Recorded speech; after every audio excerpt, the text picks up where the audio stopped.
এটা হচ্ছে ত্রিকোণমিতি চ্যাপ্টারের একটা ম্যাথ, যে ম্যাথে হচ্ছে দেওয়া হচ্ছে 2 sin square theta minus 3 cos theta equal to 0। এখন যদি আমরা ম্যাথটাকে সলিউশন করতে যাই তাহলে আমরা প্রথমেই লিখবো হচ্ছে এই 2 sin স্কোয়ারকে ভাঙলে 1 minus cos square theta minus 3 cos theta equal to 0। এখানে অবশ্যই বা চিহ্ন হইতে হবে। এরপর হচ্ছে আমরা দ্বিতীয় যদি স্টেপে যাই তাহলে হচ্ছে 2 into 1 2 minus 2 into 2 plus 2 into minus cos square theta equal to 2 cos square theta minus 3 cos theta.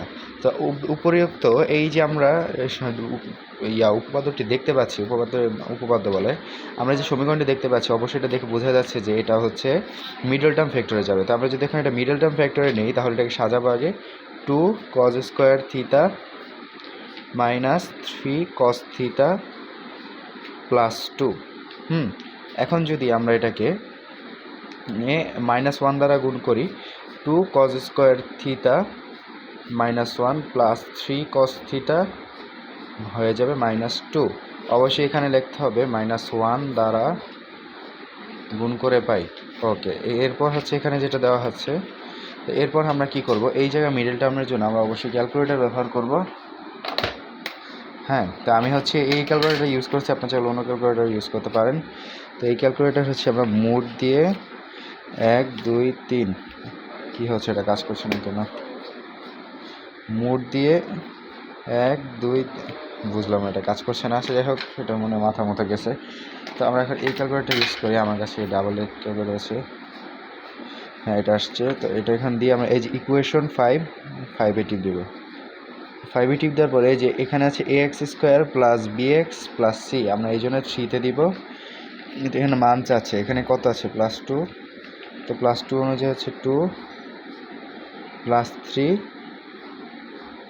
এবং -2। এখন আমরা ইকুয়েশনে দিলে x এর একটা মান আসছে হচ্ছে হাফ,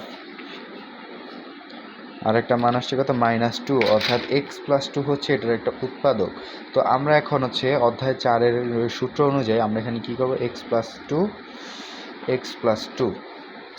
তো এখন এখানে কীভাবে, এখানে x প্লাস দিচ্ছি কেন, এখানে হচ্ছে cos থিটা + 2 হবে, cos থিটা + 2। তো এখন আমরা হচ্ছে এখানে ম্যাথটা করার সময় এখন দেখতে পাচ্ছি যে এখানে দেওয়া আছে, তো কী বসালে cos থিটা + 2 হবে। আচ্ছা, এই লাইনটা আমরা একটু কাটছি কারণ এটা দেখতে সুন্দর লাগছে না।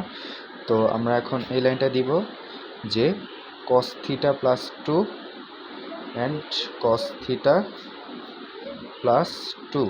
আচ্ছা, তো এখানে কি লিখবো, এখানে যদি আমরা cos থিটা লিখি, 2 cos থিটা লিখি, তাহলে এখানে হবে 2 cos square theta, 2 cos square